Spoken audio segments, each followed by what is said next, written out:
Two rookies are shining and making plays in training camp for their respective teams. Meanwhile, we have a second-year player that is due for a breakout who added weight and strength back to his frame. We're going to talk about this and more coming up next.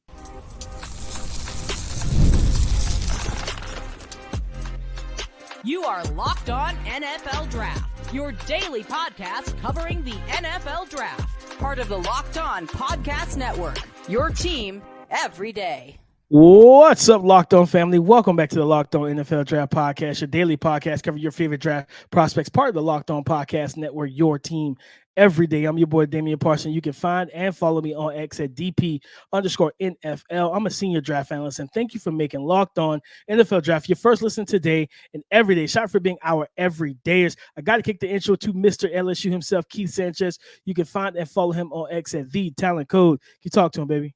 What's up, Locked On family? Let's get locked in. This is Keith Sanchez, 2019 national champ, man, and the other side to this dynamic duo that we like to call the Locked On NFL Draft Podcast, bringing you championship level content. Yes, the heavy hitters over here, man, and we are inside NFL training camps right now. So we're going to talk about a couple guys, man. But listen, if you can hear my voice, go ahead and hit that like button. Don't forget to comment and make sure you subscribe to the YouTube channel over on Locked On NFL Draft. I say we're talking NFL training camp. What do we have on deck today? We're talking Javon Baker. Is he that rookie breakout star, DP, that we've been trying to identify? Maybe not a first round. It may be the guy with the New England Patriots, Mr. Javon Baker, because he's cooking everyone out there. And then second-year breakout, Mazi Smith. Is he finally looking like the interior defensive lineman that the Dallas Cowboys need? We're going to have that conversation. And then Bucky Irving, the running back from Oregon, making big plays for Tampa Bay, supplanting himself as RB2. But can he supplant Rachaad White as RB1? We're going to have that fun and really good conversation coming up next. But before we get started, man, why don't you hit him with our title sponsor? Today's episode is brought to you by FanDuel. Make every moment more as playoffs wind down. The sports aren't sporting like we want them to, but this summer, FanDuel is hooking up all customers with a boost or a bonus daily. That's right. There's something for everyone every day, all summer long. Visit FanDuel.com to get started. Javon Baker, Key, the guy that was selected, fourth round by the New England Patriots, a guy that was, for me, I was higher on him than me too. Clearly the NFL was. You know what I mean? I was very shocked that he fell to day 3 because I was just like, man, like this kid's a baller. You saw route running. We saw him down at the Senior Bowl too, Keith, where he handled himself well and he looked good. And right now, the word out of camp is that the past couple of days, like I think the moment, I think it was kind of a build-up process throughout the one-on-ones. But once they got the pads on, it seemed like that dog was unleashed out the cage in Javon Baker. And they said he started giving guys trouble. Even our guy, Christian Gonzalez, he started giving him some fits in one-on-ones. And even though one-on-ones are designed for the receiver, but coming off my guy Tyler Kyles over there covering the New England Patriots, a couple days ago, tweeted out, Javon Baker sent Isaiah Bolden to the shadow realm and appeared to stay just in on the back line. Drake May, getting the touchdown pass to him.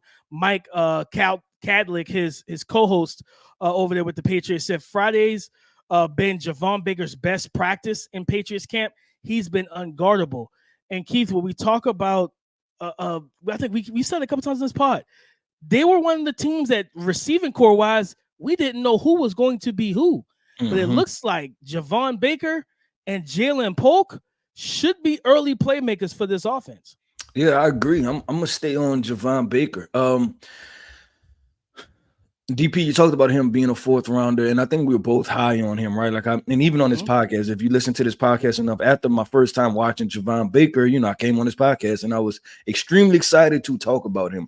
Javon Baker, and for those who are not familiar, right, this is a guy that was a highly touted recruit, right? Went to Alabama, committed to Alabama, didn't see much playing time, transferred to UCF, and the numbers went through the roof, right? But talking about what did I see on film that I'm not surprised that I'm seeing is the releases in a route running, DP. And that's why I always talk about we get into these 40 times, we get into just natural production numbers, right? Like, oh, did he catch for 1,300 yards, right? I like watching the film because I like watching the process, right? And Javon Baker had process to understand that he's been doing this a while. Like he looks he has veteran releases, and he appeared, in my opinion, he was very nuanced in what he did. And I'm gonna bring up two names, not comparing him, because these are guys that are on Hall of Fame tracks, if not Hall of Famers already. But when we talked about how important and how detailed they are in their route running and releases, I'm bring up these two names, Stephon Diggs and Davante Adams.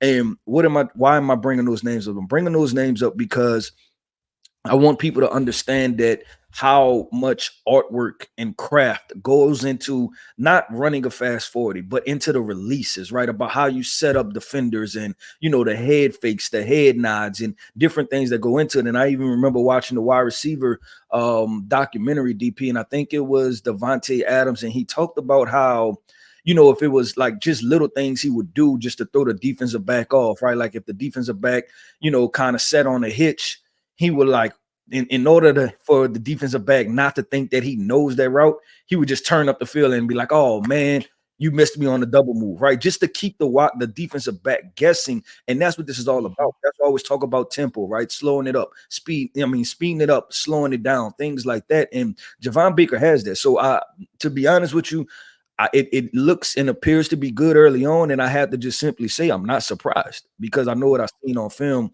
and this guy is a very nuanced and detailed route runner that I think he can play outside, and I think you can also kick him in the slot and give him those two-way goals. So as long as he has a quarterback to throw on the football, should be pretty good production for Javon Baker. Keith, remember last year, a guy that I think we talked about him on the pod prior to the draft, and the Packers grabbed him day 3, Dontavion Wicks. Yep. And how Dontavion Wicks came into the league ready, right? Came into the NFL ready to go, releases, route running, tempo, everything we said about him, and then it translated to the season for Dontavion Wicks.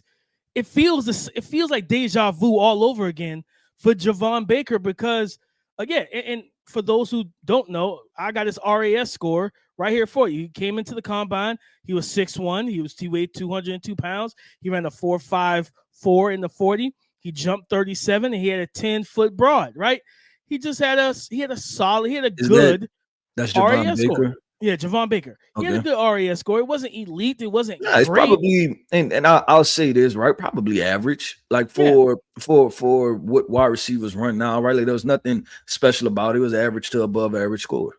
Yeah, and I think it's kind of around that place of Dontavion Wicks and Davante Adams. Crazy because even for Wicks, people were clipping up some of his releases and saying, "Man, that 17 looked familiar. Like it looks like Davante Adams all over again."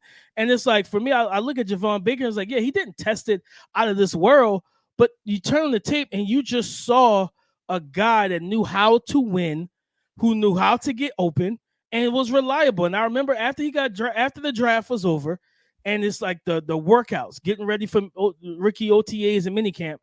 And one of his coaches, I think Coach Brown, shout out to Coach.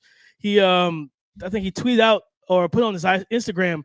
It was like a clip of I think Javon put it on his Instagram.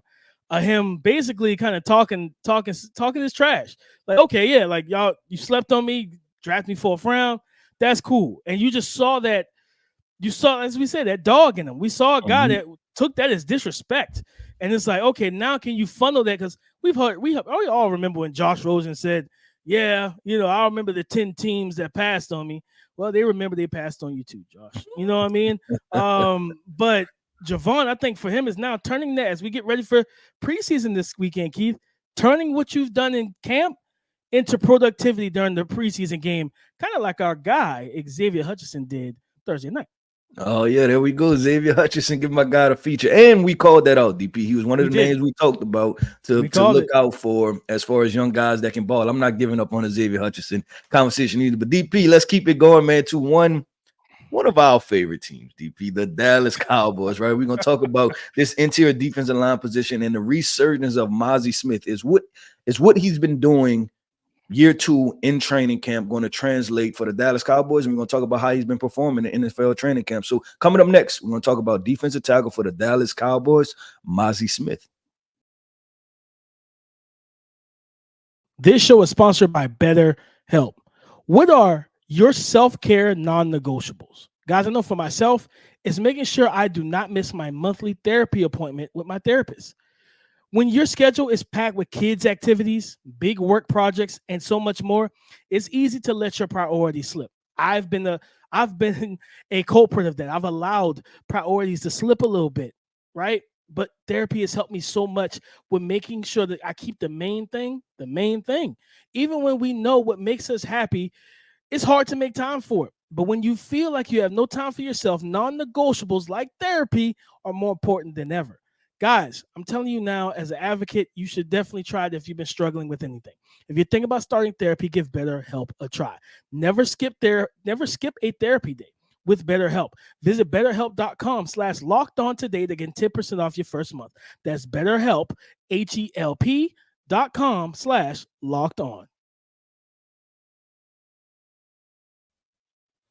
Second-year breakout candidate, interior defensive lineman for the Dallas Cowboys, Mazi Smith. And Keith, Mazi looks like the guy that the Cowboys thought they drafted last year. And I remember that there was talks that he dropped weight. He wanted to play more of a 3-tech and not the 0 and 1 and 2 eye roll as much. That didn't really bode well for him. Looks like he's bulked back up, and he's bulked up well. He looks strong. He's physical. That power we saw at Michigan looks like it's returned now, Keith. And just looking at some of the reports, him pushing the pocket in the passing game or passing plays. I think it was maybe a day or so ago. They said he was coming off the best 2-day stretch of practices since they put the pads on and in training camp. And I think for Mazi Smith, man, it's all about just reminding everybody who you were when you were at Michigan. This was a guy that wrecked interior offensive lines. You couldn't run the ball with him, manning that 0, 1, or 2 eye technique. He was one of my favorite phrases that I coined is door closer. As a running back, you hate to see a defensive tackle stack an offensive lineman, hold them to one gap, and sit in another. He's closed the door. There's nowhere for you to go if you're trying to attack either one of those interior gaps. And you think about being able to stop the run for Dallas, right? What happened in the playoffs, Keith? Aaron Jones went nuts. You know what I mean? Aaron Jones and the Green Bay Packers ran the ball on them. If Mazi Smith and this interior D-line can stop the run on first and second downs, you know what that does?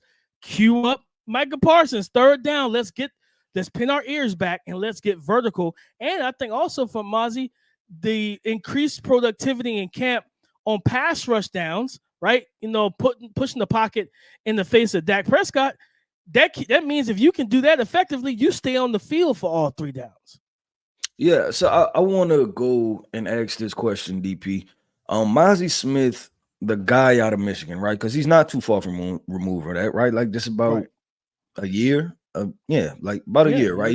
He's from being the guy that was at Michigan in the Dallas Cowboys draft, a year and a few months.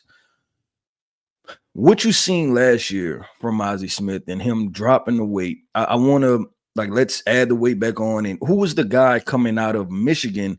Because I think Dallas Cowboys fans are, the ones that did not do the deep dive. They know that we got this big interior defensive lineman from Michigan that was supposed to stop the run. We did not get that in year 1. So the question is, does he have the talent to do what and be what? And I think we should throw out, or if you have one, any type of comp for Mazi Smith to what he could be, because I just feel like the narrative, if you were not 100% familiar with Mazi Smith coming out of college, you just know that he played bad last year, and you're telling me he's going to get better. But what is better for him, right? Because in context of he's put on more weight, okay, but does that lead him to be a better football player? So I want to have that conversation and be able to put that into perspective for the listeners. Yeah, I mean, coming out of college, Mazi Smith, I think he played at like 335, 340. And he carried it well. He wasn't a sloppy build at all. This was a dense, well-proportioned defensive tackle, a guy that was so physical at the point of attack, great power and force, like brute strength to drive and knock back blockers, reset the line of scrimmage, make it difficult to run the ball. Against Michigan, you were better running the ball, especially with Mazi, and I don't think it was it not Kenneth Grant? I forget. Chris Jenkins. when Mazi and Chris Jenkins manning the two defensive tackle spots, your best bet is outside runs, zone, toss sweeps, because you're not getting a lot of push on the interior, right? And then he also showed the ability to get vertical in the passing game, kind of being that more power pusher and power pocket collapser. Then he dropped weight to, I think, he was like, what? I think at one point last year, they said he was at 290, 295, maybe 300. So that's like a 40-pound or so drop. Which is kind of impressive, right? People lose 40, 50 pounds. It's impressive. Now, did it work, DP? It didn't work, but it's impressive, right? Anybody loses 40, 50 pounds, you tip your hat to them. You say, willingly, like they worked to lose that weight. You got to give him some love, right? You got to give him that shout out. But he still looked like a big, strong young man, but he did. But playing the role Dallas needed him to play, no, you can't be 295, 280, whatever. You need to be 310, 320, 330. And I think he's back up a little bit closer to that. So I think what Michigan fans who didn't do Dallas fans that didn't do the deep dive of him coming out of Michigan, just expect a guy that's going to help your run game tremendously. Where like Saquon Barkley's in your division now, right? They got a staple of backs in New York. And then you got Brian Robinson Jr., Austin Eckler in Washington. You want to force all that and make that null and void if you're Mazi Smith. And make Jalen Hurts throw it 40 times, make Jaden Daniels throw it 40 times as a rookie. And, well, everything everybody wants Daniel Jones to throw it as much as possible and give your defense opportunities to get either back there at him or get around him to make him uncomfortable, and then you got playmakers in that secondary. The quickest path to the quarterback is where, Keith? Up the middle. Right. Yep. And if Mazi Smith can provide that, that's going to help Trayvon Diggs and Deron Bland not only just be potential interception leaders again, but then also be able to take some of those interceptions and take them back to the house. Yeah. So I think this, DP, and I agree with everything you just said. The Dallas Cowboys, I took the pause because I was trying to figure out exactly how I wanted to phrase this, right? Is that the Dallas Cowboys, they need to come off as mean, right? Like you don't want to play the Dallas Cowboys and finish the game and say, man, that's some good guys, right? There's some good guys. You know what I'm saying? Or you don't want the offense to feel like family man. That's a family man. You don't want that appearance. And right now, the Dallas Cowboys are trying to establish an identity of toughness. And Micah Parsons could be tough, but I want to say that he can't be the only tough one, or he can't be the toughest, right? The toughest probably needs to be your interior defensive lineman, a guy in there that's in there to stop the run, right? And that needs to be the most rugged. And so I made that statement.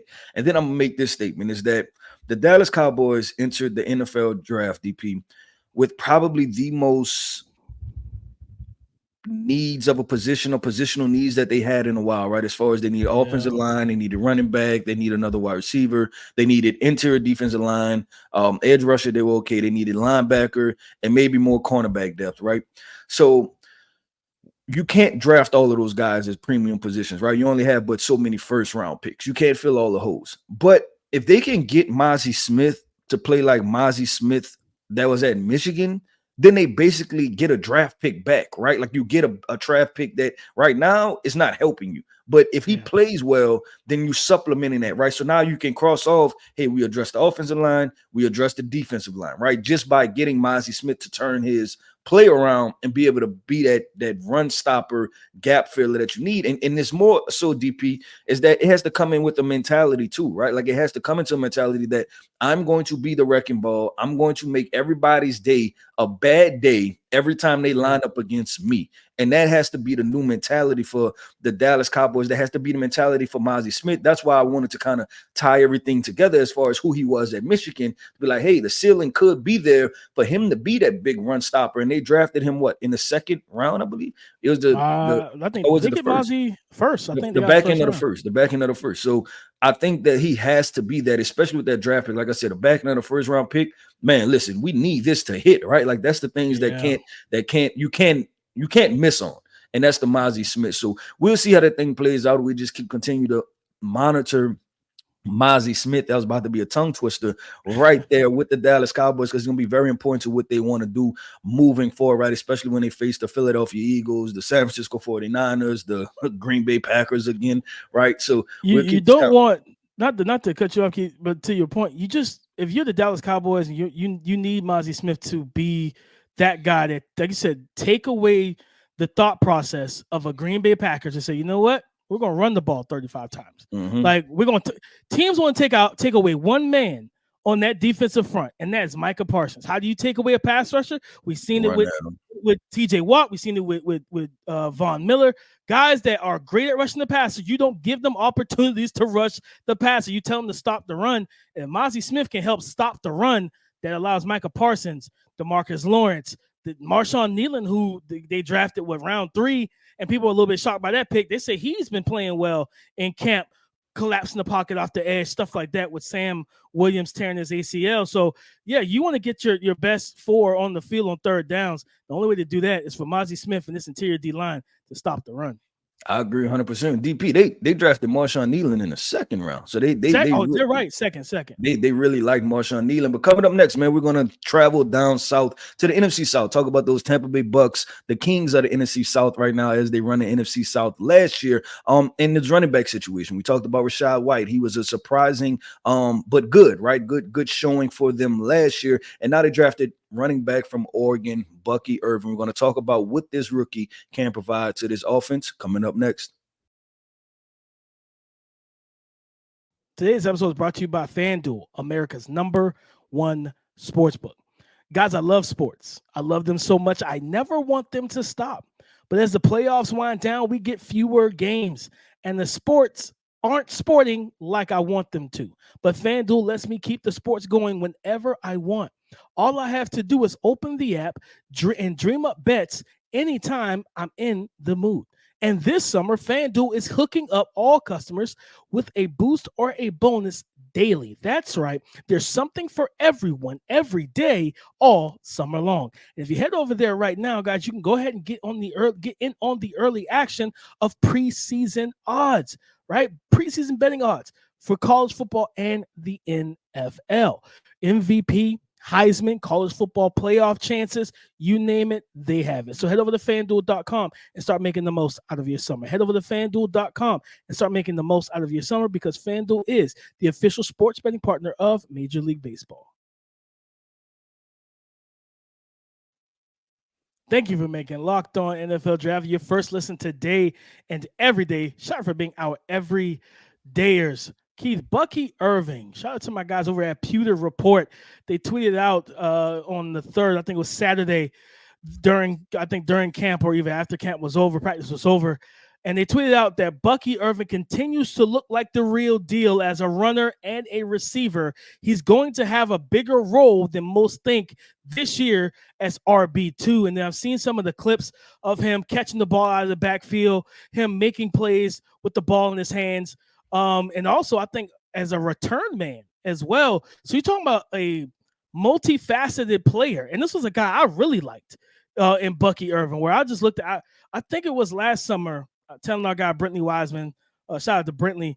I remember like messaging him. I said, man, like that running back y'all got, Bucky Irving is the real deal. And he reminded me a little bit of Tajay Spears. Tajay, of course, being the more electric, explosive runner and speed and everything, but just that jitterbug playmaker in space, runner, receiver, returner. It doesn't matter. You just want the ball in his hands. And Keith, not that I think Rachaad White as RB1 is solidified, but we do know that teams don't like to pay running backs. So it's like, can I make it a little messy, DP? When we talk about Rachaad White being running back 1, where does he rank in the tiers of running backs? I mean, in the sense of the fact of, is he incapable of being supplanted as RB1? I think he's in that. That's, to me, he's in that second tier. This is a guy I really liked coming out of college. I think I gave him like a second round grade. I think if you remember that's when I first started TDN. I was like, I presented him. I was like, 3rd year in the NFL. Yeah, I think 3rd or 4th, somewhere in there. And I think I compared him a little bit to TJ Yeldon, kind of the upright type of runner, smooth tempo, not the most explosive guy, runs at his own speed and pace, but then also a dual threat player. I think he's been so consistent, it's hard to knock him off that perch. But I think if there's any back on their roster, it could be Bucky Irving, you know what I mean? Because he can bring a lot of the similar things. The screen game, lining up in the slot, running routes. We saw that at Oregon. We saw Oregon use him to his full capacity for the most part with Bucky Irving. So I think Rachaad White is solidified right now, but I think Bucky Irving, like Peter Report, them guys said, like he's going to have a big role in this offense. And I just always come back to it, like, hey guys, let's not abolish the 40-yard time. Let's just stop it. Let's ignore it or weigh it less on the evaluation scale, because people were ready to just, okay, I don't want no parts of Bucky Irving because he's not 4-4, 4-3. I don't care. He's showing that he can make big plays over with Tampa Bay in camp right now. And I'm excited, Keith, to see him in preseason this weekend. Yeah, okay. I'm going to talk about Rachaad White because I'm going to talk about Bucky Irving. So 2022 to 2023, right? 2022, he had 129 carries, and then he had a huge uptick. He went from 129 to 272 carries, right? He went from 481 yards rushing to 990 yards rushing, right? That's a 3 both years, though, was right around the same average. So 3.7 and 3.6, 2022 to 2023. A big part where he contributed to DP is the passing game, talking about Rachaad White, right? The receptions, he went from 50 to 64, which is an increase. He went from 290 yards to 550 yards, right? So he had about, trying to do the math here, about 1,400 yards total yards, Rachaad White. And I think it was due to uptick in volume and usage and them deciding to make him RB1. Now, I expect Bucky Irving to kind of eat into that because I think stylistically he's different, right? Rachaad White is smooth, more of the glider, right? Big bodied guy. He can catch the ball out of the backfield, but I think Bucky Irving, for him being a smaller back, he has the skills and the tool set to be the better in between tackles, right? So you talk about those inside zone type situations. He has really good footwork. He has good contact balance. While he probably doesn't top out in sustained speed to be able to run a 4.4, he has good burst and acceleration, right? So you're talking about keeping those second level defenders, being able to manipulate the hole. He can do all of those different things. So I like Bucky Irving's chances as a rookie, right, to get a lot of carry in here. And the thing is this, that I think their third back is Chase Edmonds, right? I think that's who. It's either going to be Chase Edmonds or Sean Tucker. I think Chase Edmonds hurt right now, so someone. Okay, so to me, in my opinion, DP, this is slating to be kind of like a two-man show, and I think it's going to be Rachaad White and Bucky Irving, and I wouldn't be surprised if there's some games that Bucky Irving outpaces Rachaad White. Bucky Irving outpaces Rachaad White just because of the talent and the skill set, and he just offers different things. And I look at the yards per carry, and we know the Tampa Bay Bucs had to get better on the offensive line, so I'm not putting all of this on the running backs. But I think if you're the Tampa Bay Bucs, you're like, hey, how do we start creeping into that 4.3, 4.4 yards per carry type of situation, right? And I think Bucky has that in his toolbox to be able to get that out of the Tampa Bay Bucs. Yeah, I agree. I think I think Rachaad White even said it. Like, he's like, I expect to be more effective with less touches. You know what I mean? And so he's almost expecting it to be a two-man race. I wouldn't be shocked to see them come out with dual back sets out of shotgun with Baker Mayfield. Yep. Go to spread and go open, right? Go empty and get both of those guys matched up on linebackers in space. And now it's just pick your poison. Which one of these running backs are going to get open? And, or you can come out and kind of deuce, 22 out of the shotgun, motion one of them into the slot, check the coverage. Okay, it's man. Or maybe I motion him across the formation, see if that linebacker travels. Okay, cool. It's man to man. Great. Now I can run whatever route I need to run with him, but also take the other running back who's lined up in the backfield, run a Texas route on the backside of that, right? And now I got two potential mismatches, especially if it's a defense that has a good front four, talking about getting the ball out your hand quickly. I think they can do different things and be very creative. Would have loved to see this with Dave Canales because of how he was able to call plays for them and stuff last year, but he's in Carolina trying to cook up some stuff for Bryce Young right now. So, I'm excited to see what this offense will look like. But having these two young running backs, third year for Rachaad White, rookie. Rachaad White was a third-round pick. Bucky Irving was a fourth-round pick, so they was drafted very close in terms of draft capital. Yeah, I think, like you said, Keith, there's a chance where if the team feels like you said, between the tackles, If Bucky Irving gives him more there, I truly believe that Bucky Irving, with enough reps, will showcase he's the actual better receiver out of the two. You know what I mean? And better route runner out of the two. Yeah, you got yourself a nice 1-2 punch, but we could see roles reverse in like 2025. Yep, I agree 100% with DP. That wraps up another episode, man, of the Locked On NFL Draft Podcast. I want to end this podcast off by saying shout out to our everydayers. Thank you for tapping in with us each and every single day. We in the training camps, man. Y'all stuck it out with us through the tough months, man. And now football is finally back this upcoming weekend. We have a whole slate of preseason games. So like I said, man, I just want to tell you guys, thank you for tapping in with us each and every single day. If you can hear my voice, go ahead and hit that like button. Don't forget to comment and make sure you subscribe to the YouTube channel over at Locked On NFL Draft. I am Keith Sanchez. You can find me on X at The Talent Code. That right there is my guy, my co-host, Mr. Damian Parson. You can find him on X at DP_NFL. And like we like to say, man, y'all come talk to us because we like to talk back.